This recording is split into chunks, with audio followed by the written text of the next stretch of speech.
If we have faith, Martin, why do we need the relic of peace from the heart of Carlo?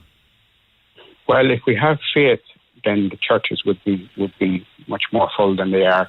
There wouldn't be as many murders. There wouldn't be as many problems in society. So I would argue that maybe we don't have faith in a large scale in this country, particularly what the things we've done to children in this country and the newborn. And I think that someone like Carlo can bring us back to what's important. It can kind of like be a signpost to say, because he promoted the Eucharistic miracles. And to think of it, Joe, that these miracles, there's over 150 of them verified, that they're the body and blood of Jesus. Actually, just think of that wee piece of bread. It actually is the body and blood. So there's 140, you said there's 50 miracles attributed to Blessed Carlo Acutis. No. To the Eucharistic miracle, which means the Holy Communion turning into the body and blood of Jesus. And that's what Carlo was pointing towards. So he was saying to us, don't be so blind. Look, Jesus is real. He's in the Eucharist. He can transform your life just like he's transformed mine. And that's what the power of a shrine or a relic or a visit. Let me bring in. And I just say one more thing. Joe. That I think that he converted his parents. So I think there's a message in that for Irish people that it's the youth that will reconvert the parents of this country. The parents who've done so much damage to themselves and to the society and who have fallen so far away from God can be brought back. It doesn't matter what you do in this life. It doesn't matter what happened to you. All that matters is the present. And if Blessed Carlo helps bring people back to confession and a healing, then that's his job done, you know? Okay, John Hamill. John, good afternoon. Well, what questions would this raise for you, this veneration and adoration of a relic, a piece of the heart of Carlo Acutis, Blessed Carlo Acutis, John? Yeah, well, it doesn't really raise any questions with respect to the young man, Carlo himself. Joey sounds like a very sympathetic character, a lovely young man. It really raises questions about the overall story that we're told about the God that arranged these matters. So I think a reasonable way to think about it is, imagine, Joe, you were interviewing for who's going to be God, who's going to have the omnipotent power to arrange things however they like. And you had some character who turned up and told you the way he was going to arrange things was for a lovely young guy like this, Carlo, to get leukemia, to die a horrible, painful death at a very young age, then to be tortured in fire in purgatory before he's led into heaven, and then for the followers to put his body in a box apart from his heart, to cut his heart out and put his heart in a separate box. And then he would dust his hands off and think, that's the way I want to arrange things, and that'll be a good outcome. You wouldn't fall down on your knees and worship that character. You would think, this person is an utter psychopath who should be on somebody's watch list.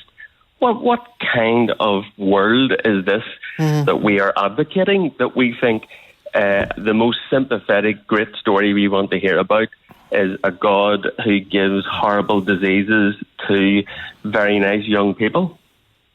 Is that not a good point, Brenda, that God took? Listen, I'm just going to come in there on that. First of all, people don't worship or adore Carlo's body. Blessed Carlo is a signpost. Now, the young lad has done so much studying, so much about these Eucharistic miracles. You only need to look at one Eucharistic miracle.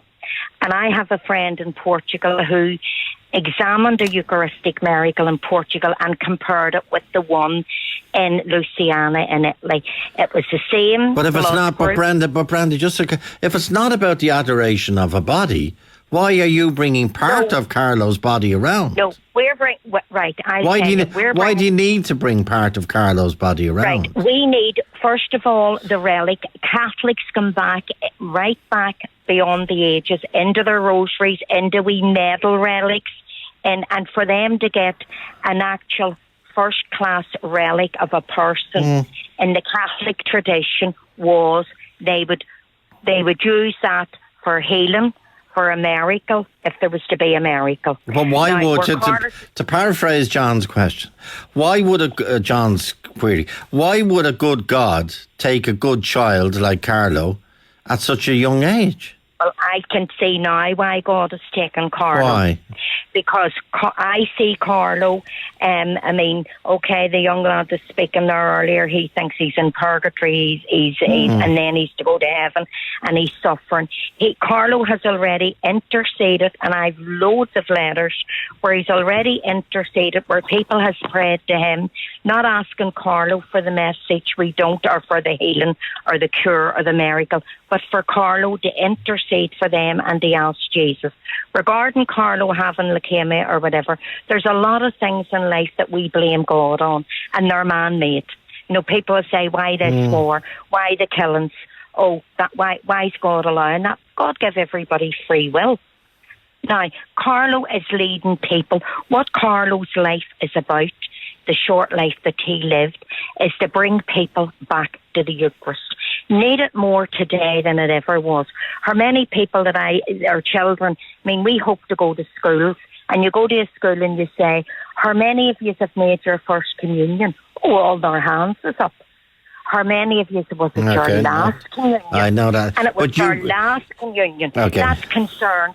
So we need Carlo. But you say so in other words, your demonstration of faith is your attendance at a building every Sunday. Yes. But it's not at a building. Okay. Mine would be to receive the Eucharist, because it's our spiritual food. We can go out and dine and have a 3-course meal at a fancy hotel. That's good for the body, but the body rots and goes to dust. What about our spirit? Are we feeding our spirit with the Eucharistic food that we need for the soul?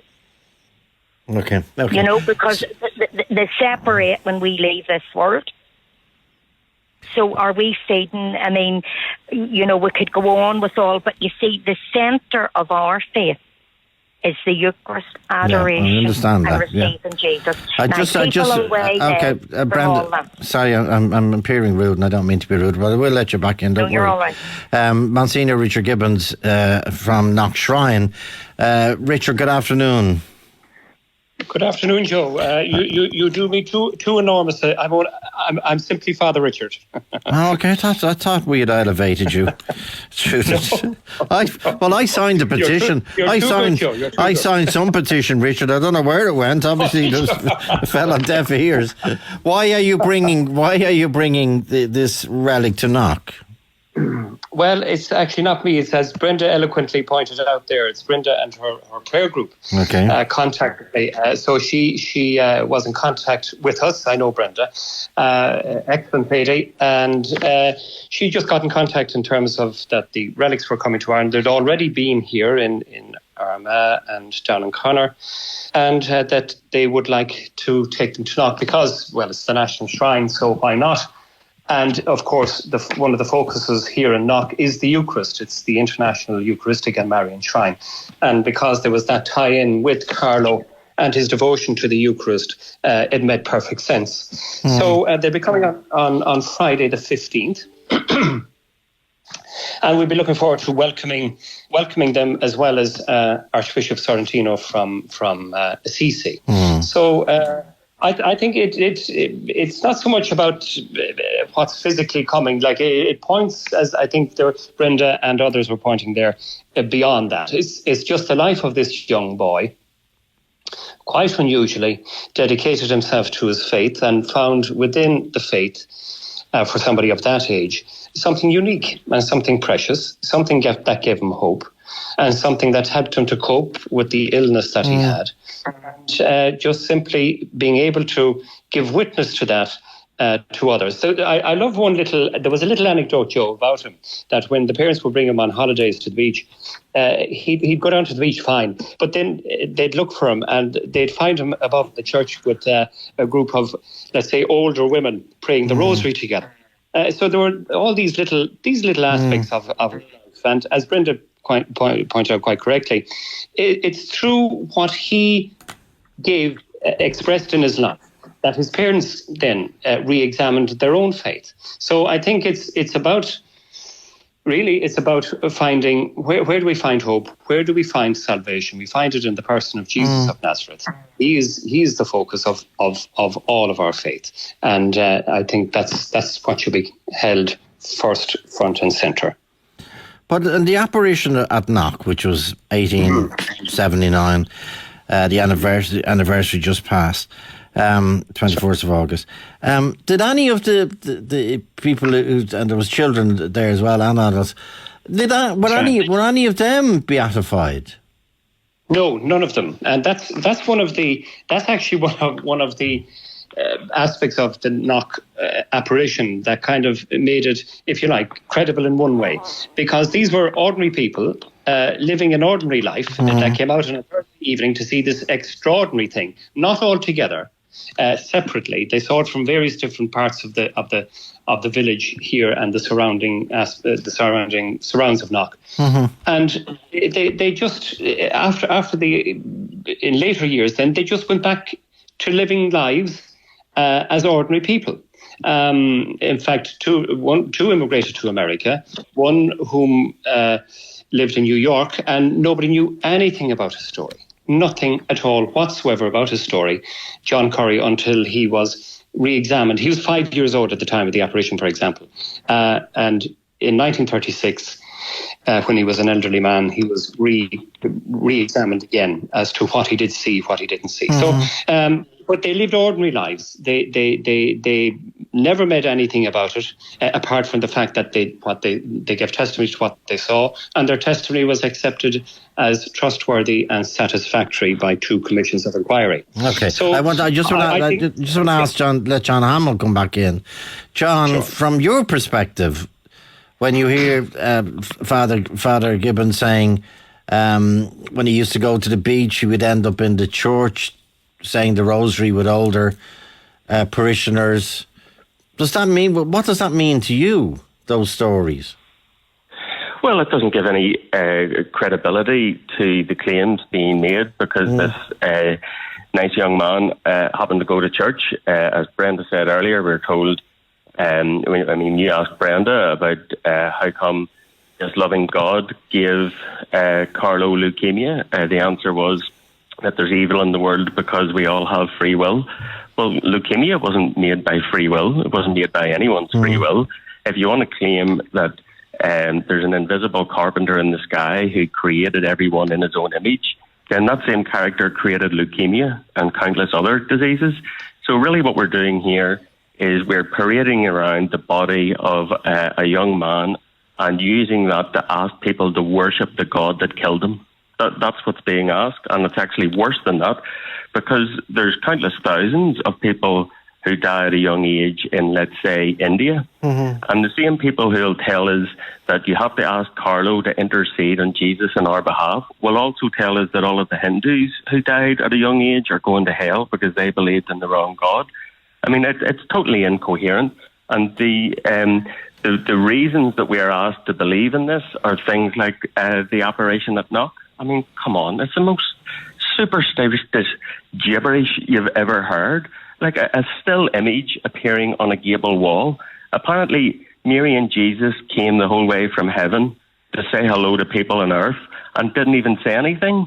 It was just an image on a wall at twilight, an unmoving image. And I don't know, by the way, why it's called a Marian apparition, because it wasn't just Mary was there, Jesus was there too. But maybe we don't talk so much about Jesus at Knock because he was dressed up as a sheep for the apparition. I mean, come on, grow up. Have you been to Knock, John? Well, I've driven through it. I haven't been out to the Basilica, where you exit through the gift shop. Where you exit through the what? Sorry? The gift shop. Exit through the gift shop. Isn't that what you do at these attractions, Joe? Brian, are you the official director? You are, I know you are, the Padre Pio Apostolate in Ireland. Yeah, I'm the director of the Padre Pio Apostolate, Joe. And what does that mean? For the order. What does that mean, Brian? We have the Shrine of St. Pio in Church Street, and we have the Irish Office for Padre Pio, which is located in Church Street, and that coordinates the work of the Shrine of San Giovanni, the Sanctuary of San Giovanni Rotondo, where the body of Padre Pio is, well-loved saint, of course. Many people over the years have such a devotion to Padre Pio, or Saint Pio of Pietrelcina, and we have, rosaries and medals and cards and information and calendars, and people go through us to get those, and they drop into the repository and they see what we have in the pictures, and also they go in and they light a candle and they say a prayer at the Shrine of St. Pio. So you, and by the way, do you have relics of Padre Pio? Yes, well, they are what we call there's a relic in the shrine. It's what they call first class. It's some little piece of the body of Saint Pio, and it's in a reliquary, and it's installed in the shrine. And then we have the famous Padre Pio mitten, which is the gloves that he wore. He wore little mittens on his hands because he had the stigmata, or the wounds of Christ on his hands, and people have a great affection for the mitten of St. Pio. Because again, like what the previous speakers were saying, Brenda and so on, what is a relic? But it's just a stepping stone. It's just a way of connecting with the saint, connecting with the person who they have a devotion to. And Brian, do you understand, and can you even articulate people's cynicism about relics? I can. Absolutely. And what do you say to them?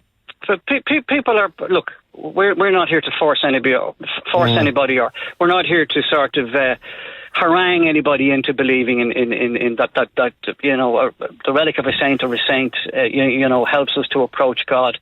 We have so many ways in which we can kind of talk to one another today. The radio, yourself, the social media, we can get messages to one another. The saints are people that we can kind of get messages to Christ. We can ask. I remember trying to explain to a class of young people one time, and some people were saying, why wouldn't you go directly to God? And I said, well, I remember, before WhatsApp, whenever if I was going home to visit my mother and I couldn't get onto her on the phone, I'd say to my sister, would you tell Mum I'll be home for dinner at 6 o'clock? And she would, if you like, intercede. She would say to me, Mum, Brian was on, and he'll be home. It's a bit like that when we go through the saints, Explain that to me again, Brian. You'd phone your sister, is it? Yeah, like if I couldn't get onto my mother at home, if she was, I'd say to my sister, like four sisters, 2 brothers and 4 sisters. Yeah, but you'd know that. But you'd ring them. Yeah. Okay, you weren't doing it telepathically. No, but you see, the principle is, you use the conduit. You use my sister to get a message to my mother. So in a way, it's a bit like that with the saints. You go to Saint Pio and you say, Padre Pio, would you ever ask God to help my friend who's very sick? Simply, just as simple as that. So do you really believe that stuff about a mitten and a little bit of someone's flesh in a reliquary? Do you really think that has significance or meaning or worth or power? They don't, Joe. There's nothing magic about the mitten, and there's nothing magic about these relics of saints. What they do is I just want to finish. Yeah. There's nothing magic about you standing at Dublin Airport looking at those incredible machines taking off. But they're not taking off by the power of God. They're taking off by the power of science and engineering and mechanics and hydraulics and electronics. Like there is, on the one hand, I'm not trying to go into a sermon here, but on one hand, Brian, you're out there looking at these marvels of human industry and invention and creativity. But on the other hand, you're saying, look at the marvels of a mitten or a piece of someone's body, and that in itself has I know it's on a different level, but that in itself has this incredible power. And I don't know how you convince people. Well, I'm not trying to convince people of anything, Joe. Okay. Relics have been kind of used by local churches for 2,000 years, because somebody in the midst of these communities have after they died been seen in some way as living an heroic life, and they have the body within their midst buried, and they feel this person was someone we look up to, and it sort of spread from there, if you know what I mean. If I could use maybe an example, which people, I don't know what like I remember about 15 or 20 years ago, they had the rhinestone jumpsuit of Elvis Presley in the studio of the Late Late Show, and Pat Kenny was there, and they brought it on, and they said it could only stay in the studio for a very short time because the lights were so strong, and they wouldn't take it out, but they were allowing people to touch it with a velvet glove on. So there was something belonging to Elvis Presley that everybody was fascinated with. And then you have our sports stars who have, jerseys, who regularly give jerseys. You know, the jersey of Roy Keane, the jersey of Ronan O'Gara, and so on. And people like to keep those. And I have Larry Mullen's drumsticks. Larry Mullen threw the drumsticks into the audience of the Tree Arena, and now I have Larry Mullen. Look, it's only an example, but it's something that people can identify with as having belonged to or owned by somebody. Take that point. And I was at Morrissey recently in Vicar Street, and he threw his T-shirt in, and a savage battle broke out.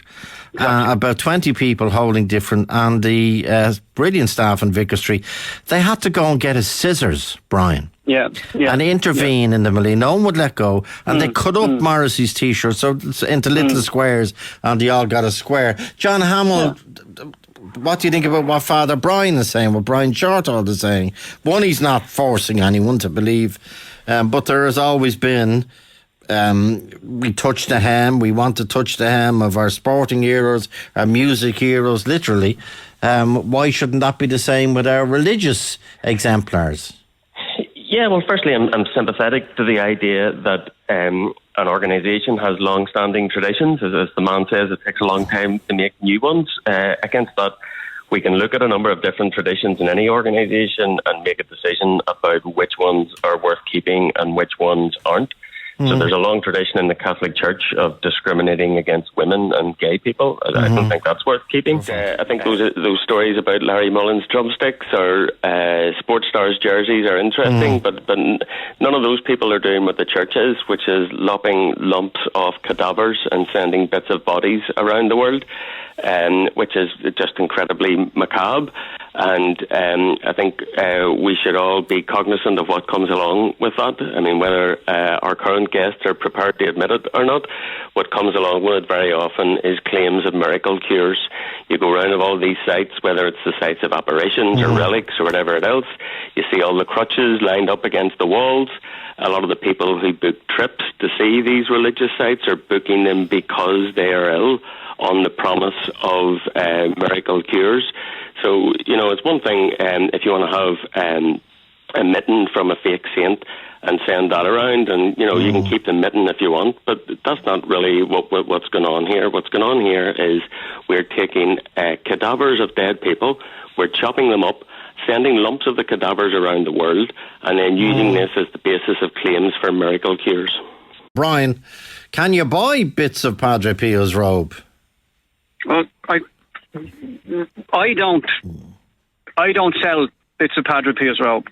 Does anyone? We don't sell. I be honest with you, I don't know, Joe. The repositories, and not just in talking about our own place in Church Street, but also like the religious repositories or religious goods shops, for example, in different churches in the city centre, for example. You know, I mean, they sell rosary beads and medals and they sell religious pictures, and some of those do have, you know, some little sort of piece of cloth, and these are sold because I suppose they keep somebody in a job, and they're helping to run a church, and they're helping to pay the bills and so on, you know. But I know that Bishop Nulty in Kildare and Loughlin is at the moment promoting Ireland's favourite saint, which is asking people to kind of get behind. They're going to be on the ploughing championships along with other. Who's doing that, Brian? Bishop Dennis Nulty in Kildare and Loughlin, because the ploughing championship in Rathenisk. Have we lost? He's asking for people to kind of tell him who their favourite saint is. Yeah, but Brian, it's what? Saints are people who are beloved. Yeah, but the church of the Irish. Is this the X Factor? Like what every year they have done something like that. But Brian, Ireland's favourite prayer and Irish. I know that, but prayers are inanimate pieces of paper. But like you're asking the Irish people to pick their favourite saint, that means you have to pick their second least favourite saint, their third least favourite saint, their fourth, fifth, sixth, seventh, eighth. Why would you penny one or pivot one saint against the other? I don't know. I suppose people pick names of saints for their confirmation, which is a very big thing, of course, in the life of a young person. I know who my favourite saint is. My nana, who I loved very much, told me all about him, Saint Pio. And I know people have, Saint Anthony of Padua. Just look at the crowds that go to Merchants Quay every Tuesday, and for the novena we have the Triduum of Saint Pio coming up on the 21st, 22nd, and 23rd of September in Church Street. So people have devotion. I know that, but to have a competition for Ireland's favourite saint is kind of pushing it a bit, is it, Brian? Well, I wouldn't call it a competition, Joe. And it is. What is it then? Someone's going to come first. I think it's just asking people. Someone's going to come first. Well, someone's going to come second. Someone's going to come third. Someone's going to come third. So it is a competition. Well, as I said again, I wouldn't particularly use that expression, but I know what you're saying for the purposes of explaining. John, before the break, John, do you want to comment on that? There's a vote for Ireland's favourite saint. I'd be interested in finding Ireland's least favourite saint, Joe. There must be some good stories about people who have done the most rubbish miracles. That sounds like more fun.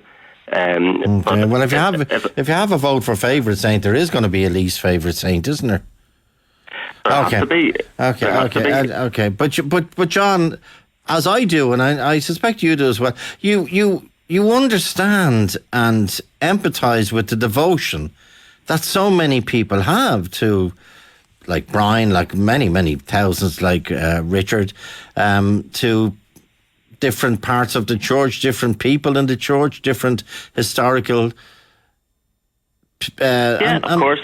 And Brian, of course, I wouldn't want to impinge on those people's right to follow whatever devotion they like. I think the main issue that this gives to the country is this whole self-help type mantra. It's not even self-help, it's divine help. This idea that you follow these rules or you follow these particular ways of life or devotions and this is a solution to your problems. And firstly, I think that's nonsense.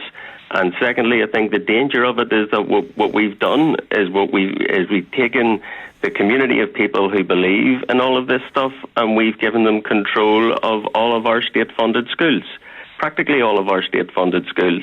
So it's not just that, we have discussions about Ireland's favourite saint and other superstitious gibberish, but we're taking the people who want to promote the superstitious gibberish and we're giving them 2 hours a week in every state-funded school in the country to fill children's heads full of it. And I think that's just absolutely appalling. You mentioned earlier about musicians. I'm thinking of one musician in particular, Johnny Logan, who I'm interviewing this Sunday night for on the Meaning of Life on RTÉ television at 10:30. But when I interviewed him a few weeks ago, he carries with him around his neck a medal that he got from his father that was blessed. And he will not, if he loses that medal, he won't go on stage. What do you think of that type of, is that just like a rabbit's foot or something, or a superstition, or? Yeah, I think there are lots of sports people that have superstitions like that in terms of which football boot to put on first and things like that. And some of that stuff's harmless in the church, I think. Especially the stuff related, we're talking about St. Pio, the stuff related to patronage of saints. Some of it's great fun. And I have to say my favourite is St. Barbara. You might know St. Barbara was born before the Roman Empire turned Christian. And she was an early convert to Christianity, and her father threatened death if she didn't give up Christianity, and she didn't. So she was killed by her father and became one of these Christian martyrs. And as the story goes, soon after she was martyred and went to heaven, her father who killed her was struck dead by a lightning bolt from St. Barbara in heaven. and now she's the patron saint of missile commanders and artillerymen. That is superb. And there's lots of stories like that in the church that are great fun. But, we can laugh about the patron saint of artillerymen being a good shot with the lightning bolts. But, it's not true. It's fun, but it's not true. The name of Carlo Acutis is going to be a name you're going to be hearing a lot more of in the near future. Okay, good to meet Malga, Denise, John Hamill, Will, Anna, Father Brian, Father Richard Gibbons, soon to be Monsignor, and all our other contributors as well. Sound James Feeney, researcher Andrew Fleming, producer Nadine Maloney, and Ray Darcy's next. 0818 715 815 stays open until 3:15 p.m. or email Joe